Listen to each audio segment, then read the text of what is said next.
Dear students, welcome back to my channel. In this class, let us continue the numericals from 6th. Okay.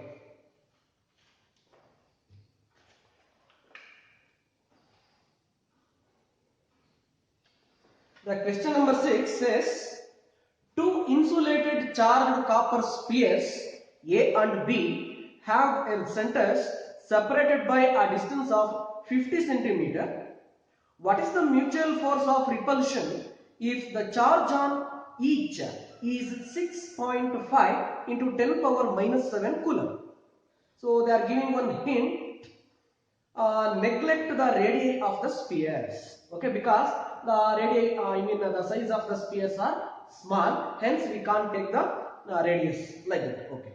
What happens to the magnitude of force between two spheres so separated by the same distance in water of dielectric constant 80? Okay, so it is also one of the basic problem. Okay, here what are the data they are giving is the charges are given.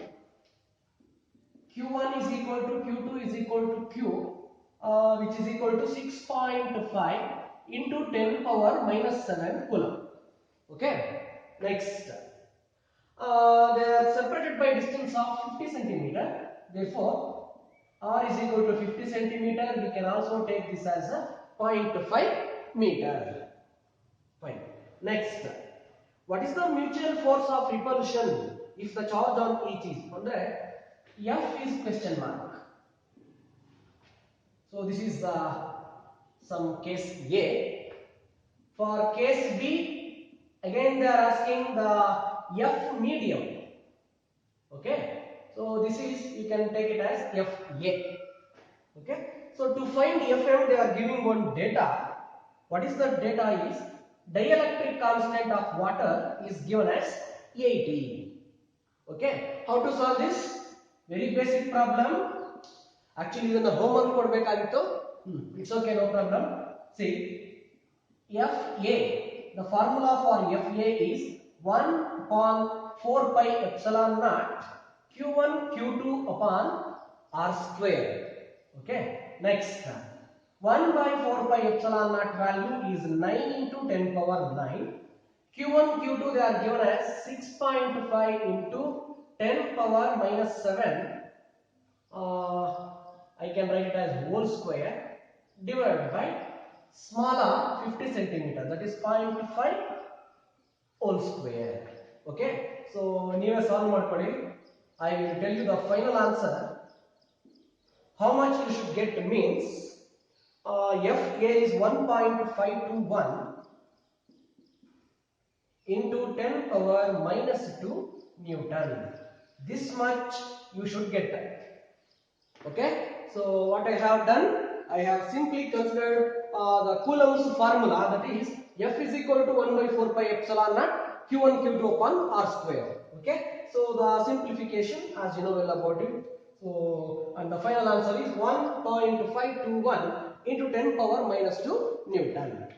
One more case is here. How to find Fm? I have taught you one formula for epsilon R, isn't it?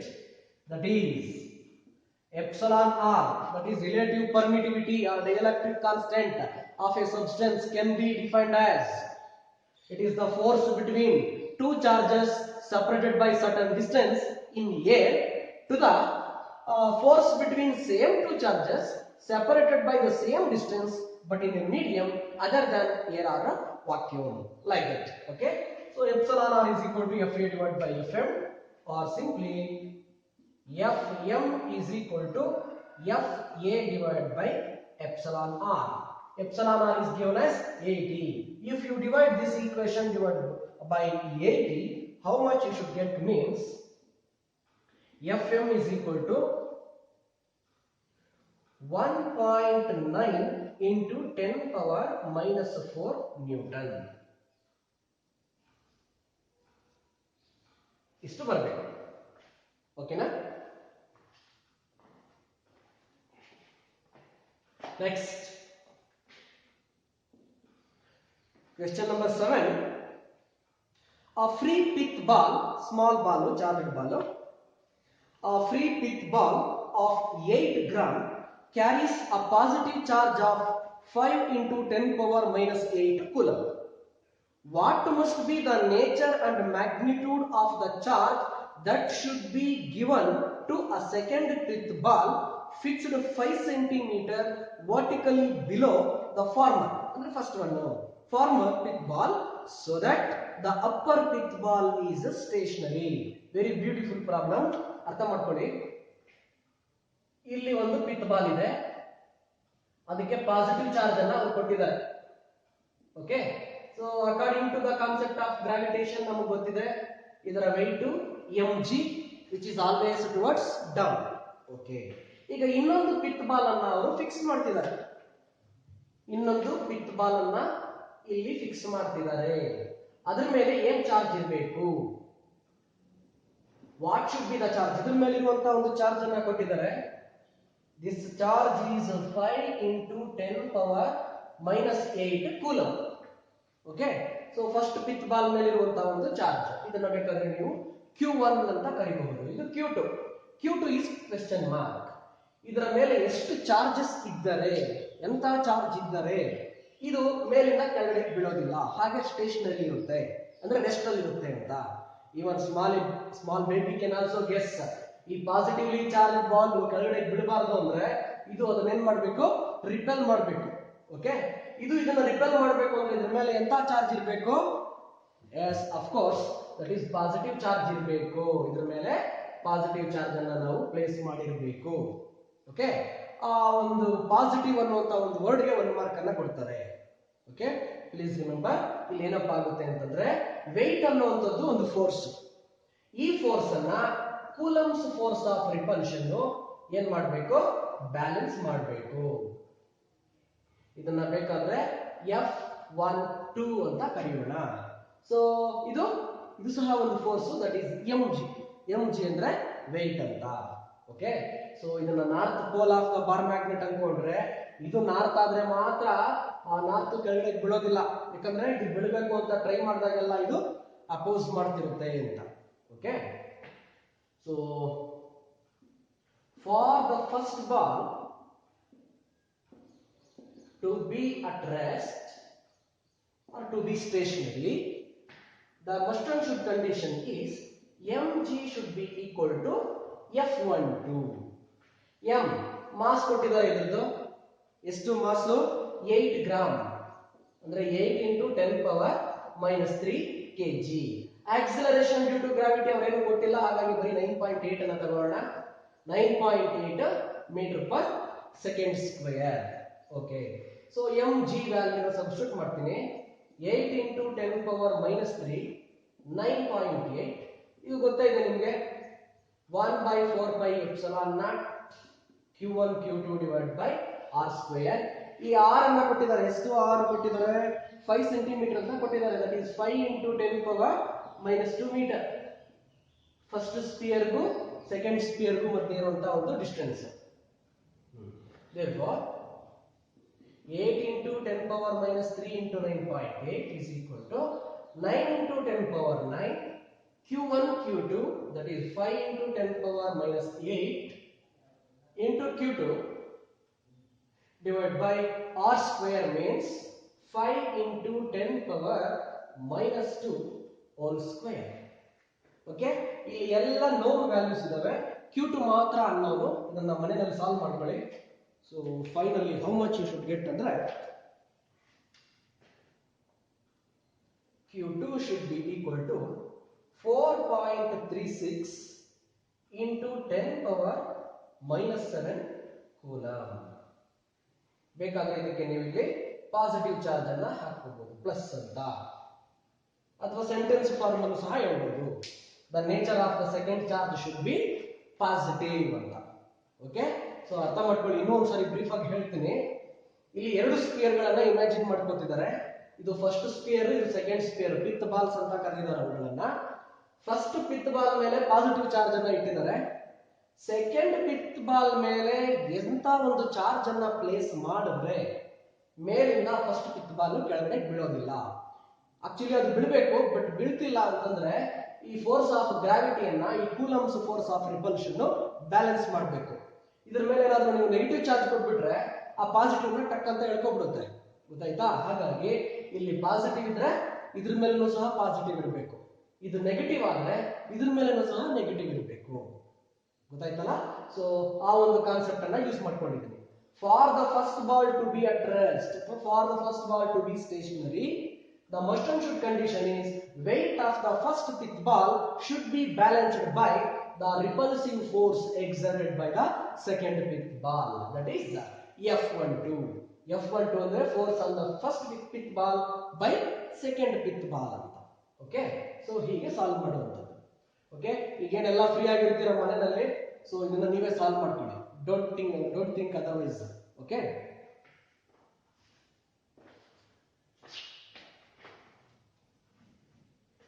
Because ನಾನು calculator ತಗೊಂಡು ಬಂದು ಇಲ್ಲಿ solve ಮಾಡೋ ಅಷ್ಟರಲ್ಲಿ half an hour ಆಗೋಗ್ಬಿಟ್ಟಿರುತ್ತೆ. Okay, half an hour almost ಏನಿಲ್ಲ ಅಂದ್ರೂ ಈ ಮೊಬೈಲ್ ಅಲ್ಲಿ 3 GB ಸ್ಟೋರೇಜ್ ಮೆಮೊರಿ ಯೂಸ್ ಮಾಡ್ಕೊಳ್ಳುತ್ತೆ ಮೊಬೈಲ್. ಓಕೆ, ಸೊ ಹಾಗಾಗಿ ಹಾಫ್ ಅನ್ ಅವರ್ ನಲ್ಲಿ ಒಂದು ಸ್ವಲ್ಪ ಜಾಸ್ತಿ ಪ್ರಾಬ್ಲಮ್ಸ್ ಅನ್ನ ಕವರ್ ಮಾಡೋಣ ಅಂತ ಅಷ್ಟೇ, ಬೇರೆ ಏನು ಉದ್ದೇಶ ಇಲ್ಲ. Okay,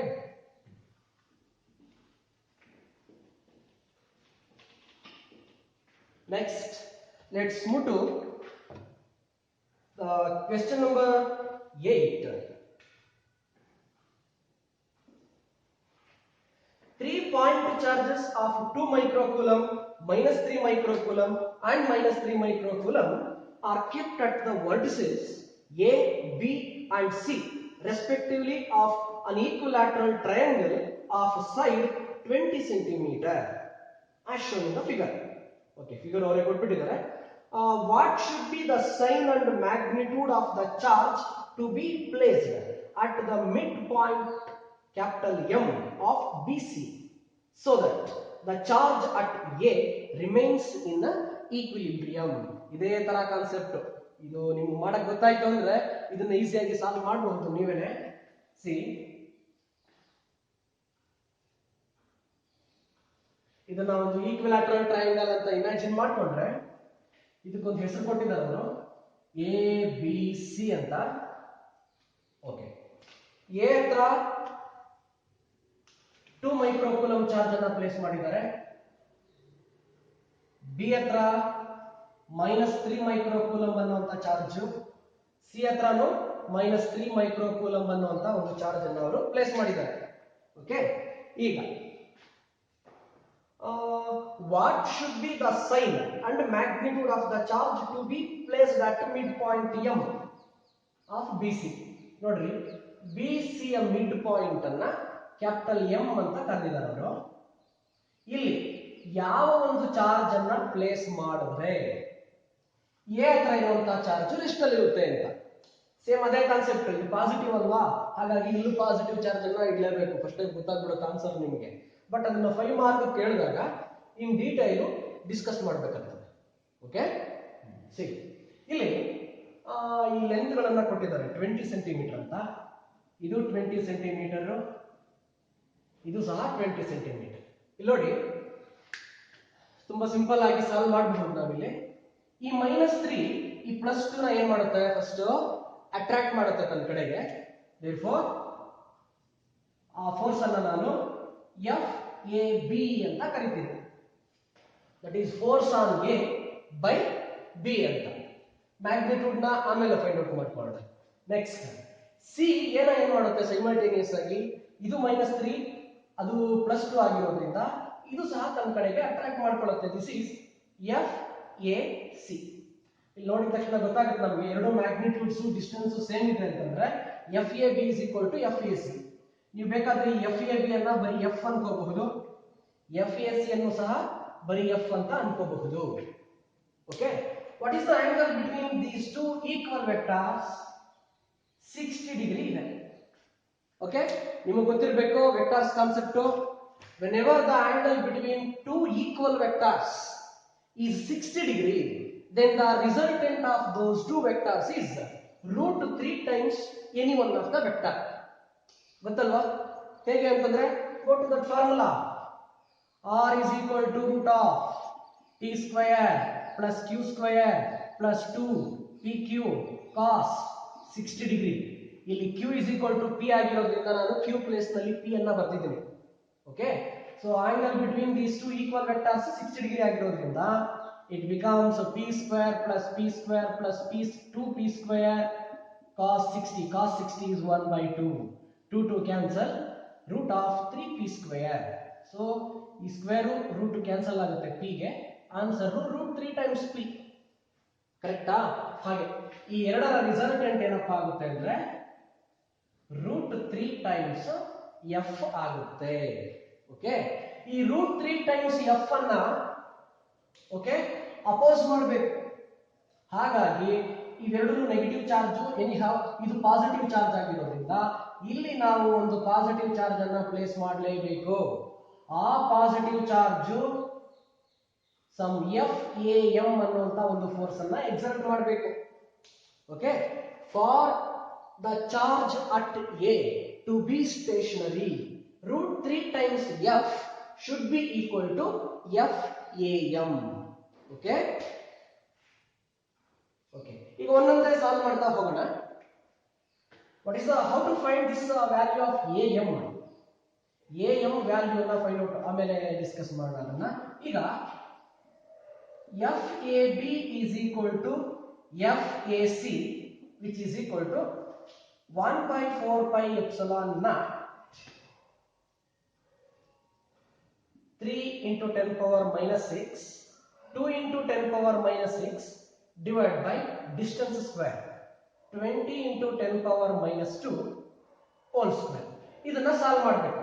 This is 9 into 10 power 9, 6 into 10 power minus 12 upon 400 into 10 power minus 4. ಈ FAB ವ್ಯಾಲ್ಯೂ ಅನ್ನು ಫೈಂಡ್ ಔಟ್ ಮಾಡ್ರಿ. This FAB is nothing but F. ಹಾಗಾಗಿ ಬರೀ F ಅಂತ ಬರೀತೀನಿ ನಾನು. Okay, next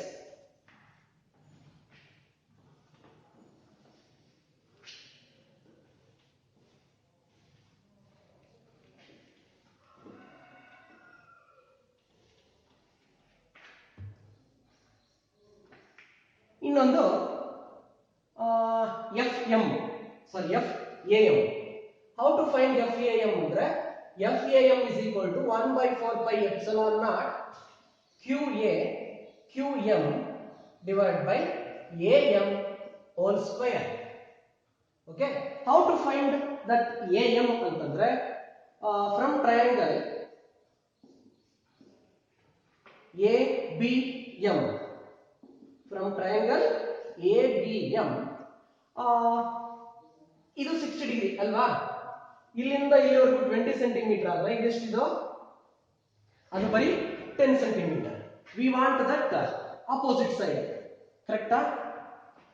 go for sin 60.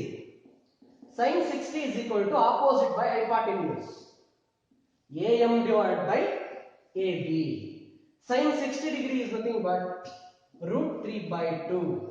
AM question mark. What is AB? AB is 20 centimeter. Okay, so 2 ones are 2 tens are cancel ಆಗ್ತದೆ. AM is equal to 10 root 3 centimeter ಬಂತು. Okay, next ಇದನ್ನ ತಗೊಂಡು ಬಂದು ಇಲ್ಲಿ ಸಬ್ಸ್ಟಿಟ್ಯೂಟ್ ಮಾಡಿ. What is the value of 1 by 4 pi epsilon naught? Even a small baby knows. 9 into 10 power 9. QA, A ಹತ್ರ ಇರುವಂತ charge 2 into 10 power minus 6. Next, M ಹತ್ರ ಇರುವಂತ charge, that is what we want to find out, divided by AM whole square 10 root 3 into 10 power minus 2 whole square. ಇದು FAM. ಇದನ್ನು ಸಹ solve ಮಾಡ್ಕೊಳ್ರಿ. ನಿಮಗೆ FAM ಗೆ ಒಂದು ವ್ಯಾಲ್ಯೂ ಬರುತ್ತೆ. Okay, so after finding F and FAM ಒಂದು sentence ಅನ್ನ ಯೂಸ್ ಮಾಡಬೇಕು ನೀವು. For the charge at A, for the charge at A to B stationery,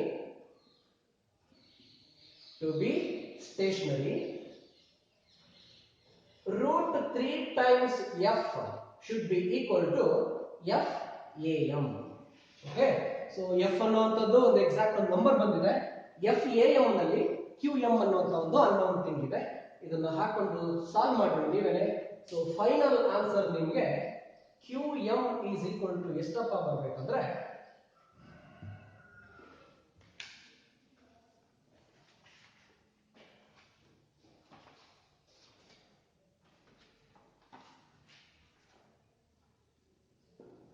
3.9 micro ಕೂಲಂ ಬರಬೇಕು. ಅಂದ್ರೆ 3.9 into 10 power minus 6.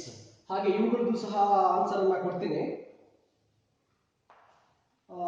ಇದು ಎಫ್ ಎಷ್ಟಪ್ಪ ಬರಬೇಕಂದ್ರೆ 1.35 ನ್ಯೂಟನ್ ಬರಬೇಕು.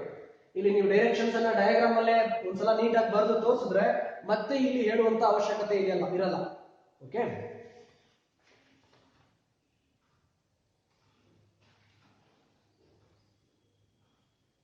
Okay fine.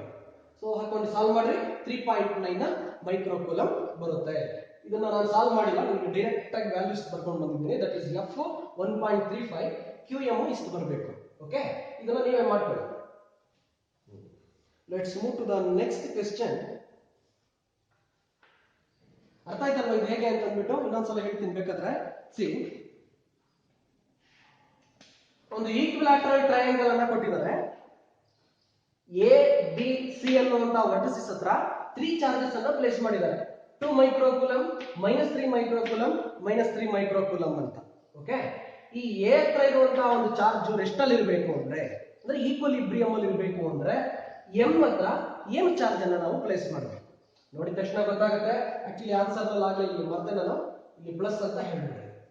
ಓಕೆ, ಏನು ಹೇಳಿಲ್ಲ ಅಂದ್ರೂ ಪ್ಲಸ್ ಅಂತಾನೆ ಅರ್ಥ ಮಾಡ್ಕೋಬಹುದು, ಬಟ್ ಇಲ್ಲಿ ಸೊ ಅದರ್ವೈಸ್ ಒಂದು ಸೆಂಟೆನ್ಸ್ ಅಲ್ಲಿ ಬರೀಬೇಕಾಗ್ತದೆ. So the charge which should be placed at capital M should be positive ಅಂತ. ಓಕೆ, ಈ ಪಾಸಿಟಿವ್ ನ ರಿಪೆಲ್ ಮಾಡೋದಕ್ಕೆ ಪಾಸಿಟಿವ್ ಬರಬೇಕಾಗ್ತದೆ. ನೋಡಿ, ಮೊದಲನೇದಾಗಿ ಎ ನ ಬಿ ಅದ್ರ ಕಡೆ ಅಟ್ರಾಕ್ಟ್ ಮಾಡಿಕೊಳ್ಳುತ್ತೆ ವಿತ್ ಸಮ್ ಫೋರ್ಸ್. ಸಿ ಏನ ತನ್ನ ಕಡೆಗೆ ಅಟ್ರಾಕ್ಟ್ ಮಾಡ್ಕೊಳ್ಳುತ್ತೆ ವಿತ್ ಸೇಮ್ ಫೋರ್ಸ್. ಇದೆಷ್ಟು ಫೋರ್ಸ್, ಇದು ಅಷ್ಟೇ ಫೋರ್ಸ್. ಏನ್ ರೀಸನ್ ಅಂದ್ರೆ ಇಲ್ಲಿರೋ ಚಾರ್ಜ್ ಇಲ್ಲಿರುವಂತಹ ಚಾರ್ಜ್ ಎರಡೂ ಸೇಮ್. ಮೋರ್ ಓವರ್ ಡಿಸ್ಟೆನ್ಸ್ ಗಳು ಸಹ ಸೇಮ್. ಹಾಗಾಗಿ ಈ ಎರಡರ ರಿಸಲ್ಟೆಂಟ್ ಬಂದು √3 ಟೈಮ್ಸ್ ಎಫ್ ಆಗುತ್ತೆ. ಯಾಕೆ ಅಂದ್ಬಿಟ್ಟು ಇಲ್ಲಿ ಹೇಳ್ತೀನಿ ನಾನು. ಓಕೆ, ನೆಕ್ಸ್ಟ್ ಈ √3f ಅನ್ನ ಈ ಒಂದು ರಿಪಲ್ಸಿವ್ ಫೋರ್ಸ್ ಬ್ಯಾಲೆನ್ಸ್ ಮಾಡಬೇಕು. ಆಗ ಮಾತ್ರ ಆ 2 ಮೈಕ್ರೋ ಕೂಲಂ ಅನ್ನುವಂತ ಚಾರ್ಜ್ ರೆಸ್ಟ್ ಅಲ್ಲಿ ಇರಲಿಕ್ಕೆ ಸಾಧ್ಯ. ಈಗ ಪ್ರೀವಿಯಸ್ ಪ್ರಾಬ್ಲಮ್ ಅಲ್ಲಿ ಇದು mg ಆಗಿತ್ತು. mg ಅನ್ನ ಈ ರಿಪಲ್ಸಿವ್ ಫೋರ್ಸ್ ಬ್ಯಾಲೆನ್ಸ್ ಮಾಡಬೇಕು ಅಂತ ಹೇಳಿದ್ದೆ. ಈಗ ಈ √3f ನೇ ನೀವು mg ಅನ್ಕೋಬೇಕು. ಗೊತ್ತಾಯ್ತಲ್ಲ? ಸೊ ಸಿಂಪ್ಲಿಫಿಕೇಶನ್ ನಿಮ್ಗೆ ಬಿಟ್ಟಿದ್ದೀನಿ, ಮಾಡ್ಕೊಳ್ಳಿ. ಫೈನಲ್ ಆನ್ಸರ್ 3.9 ಮೈಕ್ರೋ ಕೂಲಂ ಬರುತ್ತೆ. Okay, let's move to the next question. Similar type of question.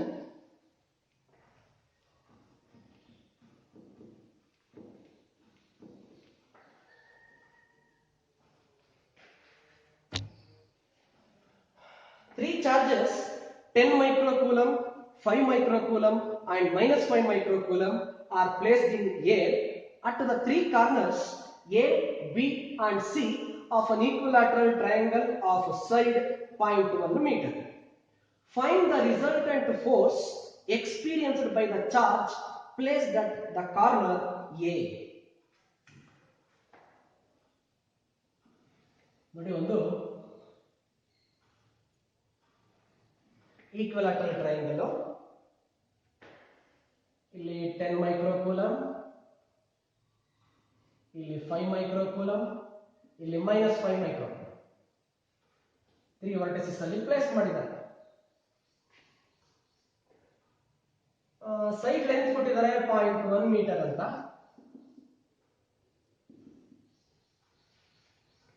Find the resultant force experienced by the charge placed at the corner A. So A ಹತ್ರ ಯಾವುದು 10 micro ಕೂಲಂ. ಇದು A, ಇದು B, ಇದು C ಅಂತ ಅನ್ಕೊಳ್ಳೋಣ.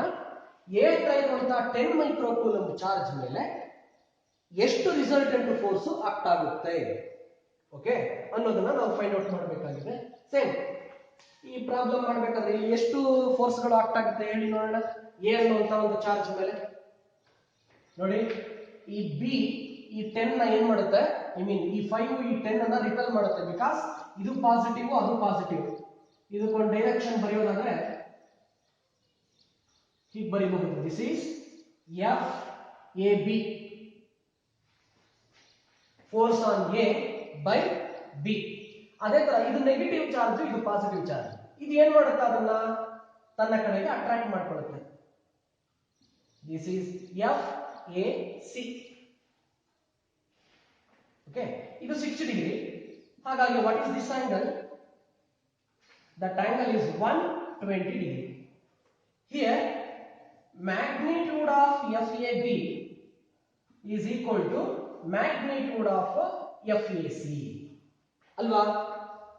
FAB ಅಂದ್ರೆ ಹೇಗೆ find out ಮಾಡ್ತೀರಾ? 1/4πε0 QA QB divided by R square ಹಾಕೋತೀರಾ.